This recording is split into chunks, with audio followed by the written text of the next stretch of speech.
Hey INFPs, this is Amanda, and welcome to this second episode of INFP Chat for October 2024. So, if you saw INFP Chat last month in September, you will know that this is a new thing that I'm doing, which is basically um, kind of a longer video than what I would typically do, and also a little bit more informal and relaxed. So, in the last video, I talked about this idea of I sort of have this vision where, you could put this on maybe in the background or maybe in front of you, but it's not something you have to pay super close attention to. It can kind of just be like a little bit of company while you're, who knows, doing chores or, um, reading or whatever it is that you're doing. But it's still a time to discuss and chat about things that are relevant to INFPs. And granted, it is just me sitting here talking, so that may not seem like much of a chat, but a chat is kind of the vibe that I'm going for, as opposed to a video that's a little bit more targeted to a certain topic and really meant to inform or describe. So, like I said, this is the second episode of INFP Chat, and this will continue to evolve as I do them. And especially here in the beginning, as I'm, doing these early episodes, there's going to be a little bit of just kind of seeing what happens. Now, today, I do actually have a very loose, and when I say loose, I mean very loose, sort of outline or plan for some things to talk about. But one thing that I like about this format is being able to go off the plan, right? Go off the outline, and maybe if there's something coming to mind, I can kind of just go and follow that. That's a part of what INFPs love to do. Is chase little things over here, and then there's something else that pops to mind and you go and follow that over here. But I like the idea of this sort of present moment awareness and response. So I think it's time to get into the first topic, but we'll just kind of see where it goes. All right. So one thing I wanted to talk about today is something that I just labeled experience, observation, and intuition. These three things are how I think about what I do in terms of the INFP content that I make. So I am not like a personality expert.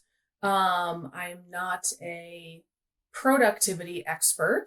I am someone who explores these things. And actually, the reason I bring up productivity, if you don't know why, is because I have a book called Productivity for INFPs and a course of the same name. So that's kind of how that's a lot of what I do with INFPs is to talk about productivity topics. But these are things that I'm exploring because I have an interest in them. So a lot of what when I write something or when I do a video on a particular topic, where is that coming from? Right? It doesn't, it's not coming from some sort of a credential that I have. It comes from my own experience, observation, and also my intuition. And that piece I'll get to in a moment. And I think it's really interesting. I think the first two are a little more self-explanatory, right? So the reason why I started writing about productivity and writing about it in more of an alternative way than what you normally see and hear is because those were things that I was exploring myself. So once upon a time, I had a full-time job. I had and I still have a home that I owned and that I was trying to maintain.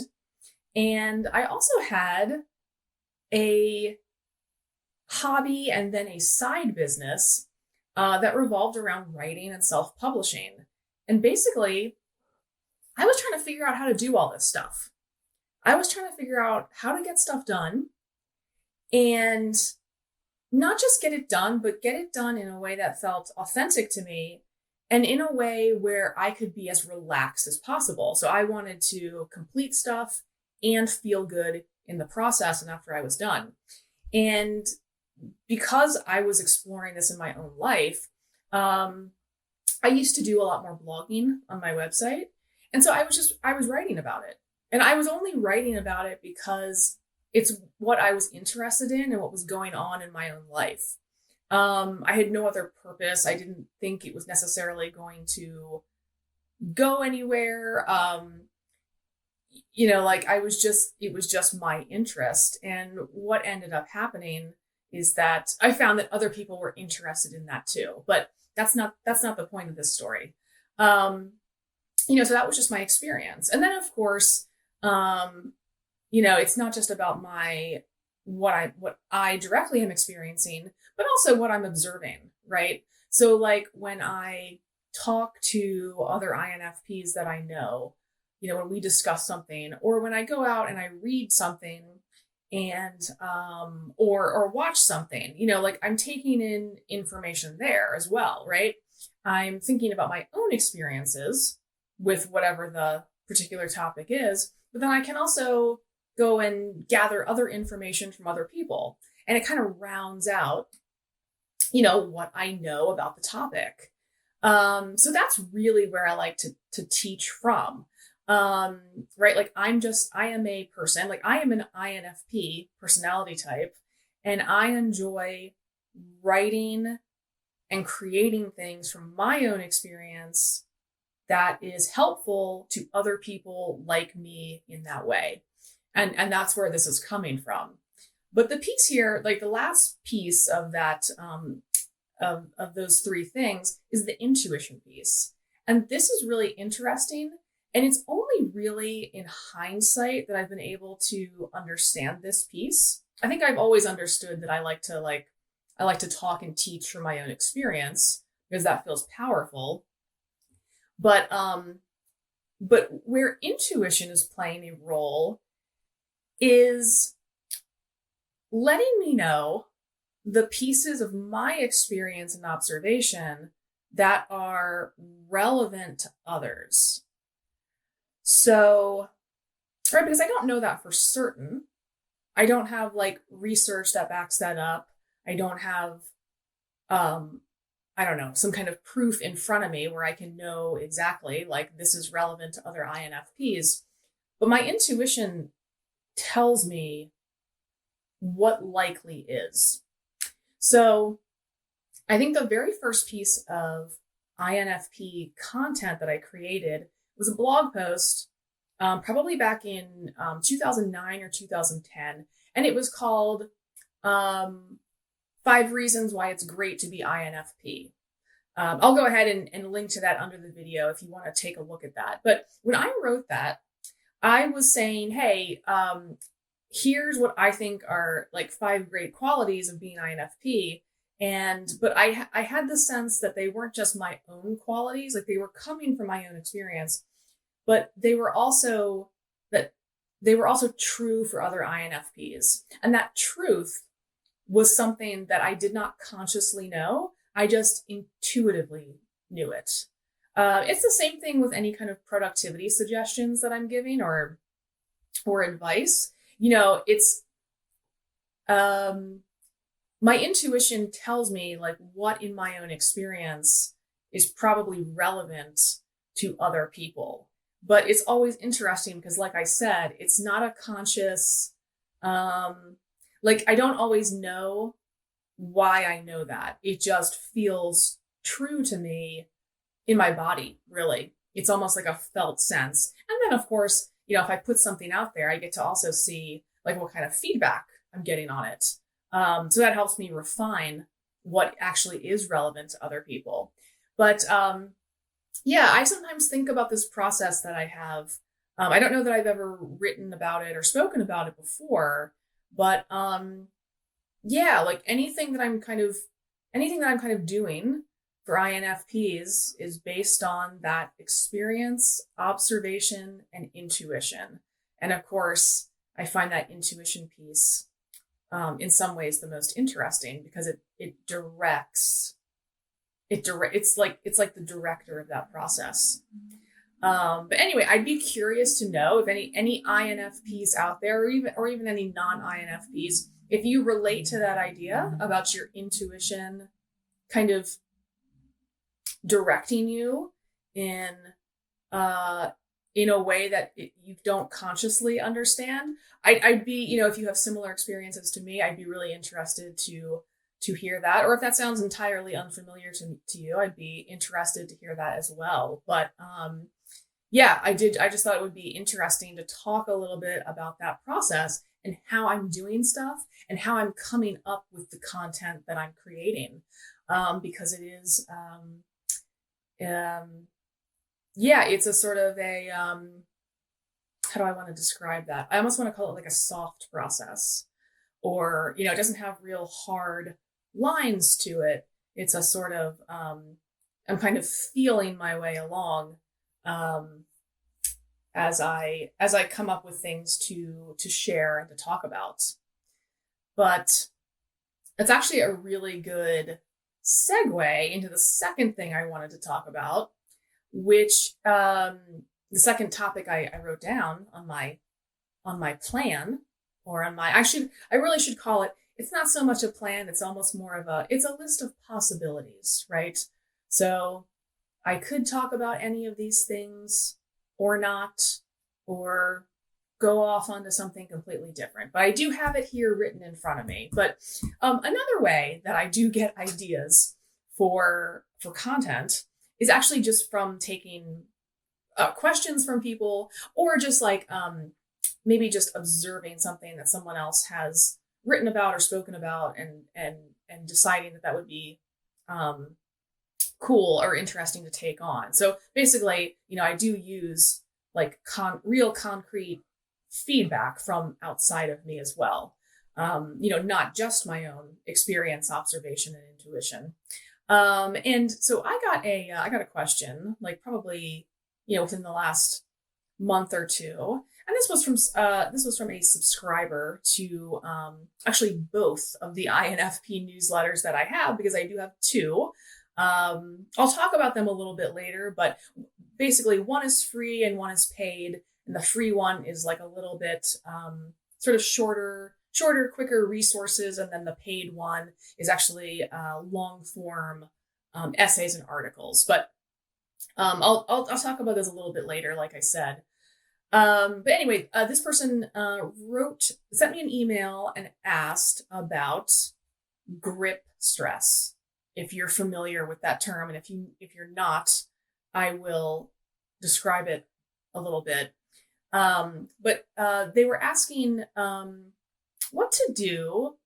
Did I have any suggestions for if you're experiencing grip stress in a situation that you don't control very well, like you're out in public, I would say usually like out in public around other people. They mentioned being able, like if they're at home, they have certain strategies they use to sort of like calm themselves down and get them out of it. But in a situation where they don't have as much control, did I have any suggestions for handling that? And I thought that was a really interesting question. So if you're not familiar with the term grip stress, it's basically the idea. It's a I guess you could call it almost like a more severe form of stress. Like this isn't just like a little bit of stress. This is like you're really under a stress load. And in terms of Myers-Briggs and the cognitive functions that each type has, what happens during grip stress is that your dominant cognitive function is essentially overloaded. And so instead of like going down the line of your function stack and using some of your other good resources, you skip directly into your inferior function. And you're basically, your inferior function tries to take over, basically. And it doesn't work real well because your inferior function is not as well developed as the ones that come before it. Certainly nowhere near as developed as your dominant cognitive function. And yeah, you tend to sort of spin yourself around in circles. And this is what people refer to as grip stress. Obviously, that's in my own words and understanding, but I think that's a pretty good way to view that. So I think it's so, and let me say this as well. I tend to refer to this as the INFP bubble. So this is specific to INFPs, because what we do specifically, right? So our dominant cognitive function is introverted feeling, and our inferior function is extroverted thinking. So when we cannot sort of approach something with our feelings, if that's getting overloaded for us, so that could be a situation where we have very overwhelming feelings. That's a very familiar situation for INFPs. Basically, we will try to think our way out of that. Right. So we go into thinking mode. We try to get a plan, right? We want to move from point A, overwhelm, to point B, peace and calm and clarity. And we think that we're going to do this with our thinking. Typically what happens for me is I just run myself around in circles and I get even more overwhelmed and I don't get anywhere. So that's what INFPs tend to do. Again, I like to call this the INFP bubble because I actually get an image during it of a bubble like coming out from someone's head. And the more that you're in the grip of your inferior function, your extroverted thinking, the bigger the bubble gets. And you can't deflate it. But the problem is like your head becomes very, very heavy with this huge bubble on top of it. And you're going to fall over at some point. So all that to say, that's how INFPs experience specifically grip stress. So I think this is a really good question, right? So like, what do you do? So what do you do to lessen that? But also, what do you do to lessen that when you're not in an environment that's easily controllable? And I'll go through a few suggestions that I have, but actually, I want to ask you guys too, do you have suggestions? How do you manage that in general? And how do you manage it in a way, in an environment that you don't control very well? Maybe you're at work or, who knows what, but, you could leave that in the comments underneath this video. That would be awesome to kind of share with everybody. Yeah, so I would say, okay, so first thing that I would do is I would try to step outside. So trying to remove myself from this situation where maybe there are a bunch of people around. Maybe I'm in an environment that isn't particularly conducive. Can I step outside, even for just a few minutes? And the reason I say that is because spending time outside, even very brief periods, will almost always calm me down, but it will also give me a sense of perspective, I think is how I would say that. So that will naturally slow my thinking or calm my thinking. It'll put me more into my body. So that would be like my first suggestion there. Just step outside, right? See if you can just break up your like pause your thinking, break up your thinking. The next thing I would do if I was experiencing grip stress, one thing I would try to do, now this is very dependent on who's around you. Is there someone around you trusting enough where you could just say to them, boy, I'm really in this space right now and I'm kind of freaking out or I'm kind of stressed or whatever. Do you have that coworker who you're pretty good friends with and you can just share that briefly with them? I know like sometimes, and I think this has to do, the thing about, emotional overwhelm and INFPs, because our feeling function is introverted, um, we we can get sort of lost in our emotional landscape. And I find that just taking some of that and extroverting it, putting it out into the world, like talking about it with another person, um, that can slow it down, and it can also give me perspective. So I would say that's another thing that could be a a good thing to do. Is there someone around you who you could just mention this to? You may find that it automatically um, calms you down. And the last suggestion that I will give is acupressure points. So this is another thing where it'll put you into your body, rather than in your mind, which like you desperately need to get out of your mind if you're in grip stress. And like, so an acupressure point is just a point on your body. There's a number of them, but you can just like massage a little bit, and you can do it in a sort of subtle way where it's not so obvious that you're like doing something. It's a small movement. And I mean, these points, like I'm not an expert in them. I've just used them in various ways, but they can do various things, but like calming you down, calming your mind, calming anxiety, is something that they can do. And I know for me, one little point that I like to massage if I'm stressed out in public is actually right between, this is sort of like the webbing between your thumb and your forefinger.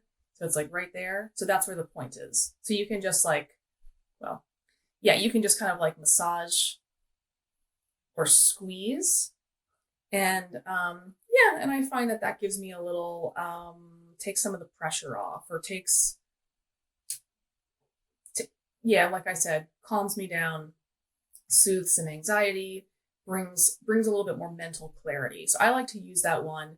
Again, it's not very, it's not like you have to like get up and do some big stretch or movement or something. You can do this little massaging, and it can be the difference between feeling like you're going to freak out and and managing yourself in a tough situation. So those are a few suggestions that I have. I'd love to hear what you guys think about that.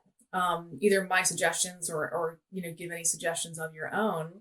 And yeah, we're already at it's funny, we're already at 23 minutes. Now I'm probably going to do some editing on this, so it might not actually be, it might not be 23 minutes on the final video, but I've been sitting here for 23 minutes now talking. And that tells me that it's time to wrap up. So I said this in episode 1, but I was looking to keep these around 15 to 20 minutes. Of course, that could evolve over time as well, but I've talked about my two written topics, and I think I'm ready to wrap this up. But before I do, I did want to talk a little bit about those newsletters that I mentioned earlier. So I have 2 newsletters for INFPs. One of them is called the 4 INFPs newsletter. That is a free newsletter, and it is resources, news, and tips for INFPs. And basically, it's a short email. There's some sort of a link to a resource or a tip in there or something. And it's just supposed to be, helpful and engaging for INFPs. It's also supposed to be pretty quick, This is not going to be some big, long thing in your email. There is a link below to sign up for that, and I hope to see you there. The other newsletter I have is called the 4 INFPs Premium Newsletter. And this really just indicates that it is a paid newsletter. So it's $3 a month, or it's $30 for the year if you want to sign up all in advance. And this is my long form, in-depth newsletter for INFPs. So I really liked the idea of doing longer written content for INFPs, but at the same time, I realize not everybody wants to receive a blog post in their inbox. So I separated it out and I made it a paid subscription just because it's more, more effort and energy on my part. But if you like reading, if you like written content, and you like INFP content, then you might be interested in this long form newsletter for INFPs. It's a 1,000 word essay or article every 2 weeks, relevant to INFPs. And there's a couple other perks that come with it as well. So after subscribing, you do get a free ebook copy of my book, Productivity for INFPs. And I also give subscribers exclusive discounts to any courses and workshops that I have going on. So it's a couple of extras there for subscribing. The other thing too is you do have access to the full archives of that newsletter. So currently there are, I believe there are 36 issues of the For INFPs premium newsletter, in the archives right now. So that's about 36,000 words of reading material, and it's growing all the time. So again, if you really like written content and you are interested in INFP content, check out the For INFPs premium newsletter. And there's going to be a link below the video to sign up for that as well, if you would like to sign up for that as well. All right, guys, that is it for episode 2 of INFP Chat. Thanks for joining me here, and thanks in advance for any comments or questions or suggestions you leave here in the comments. It would be awesome to hear from you. And as I'm thinking about it, right, maybe that's the chat part of this. Maybe that's where the chat is coming in. But anyway, it was good to be with you guys this month, and I will see you next month for the next episode of INFP Chat.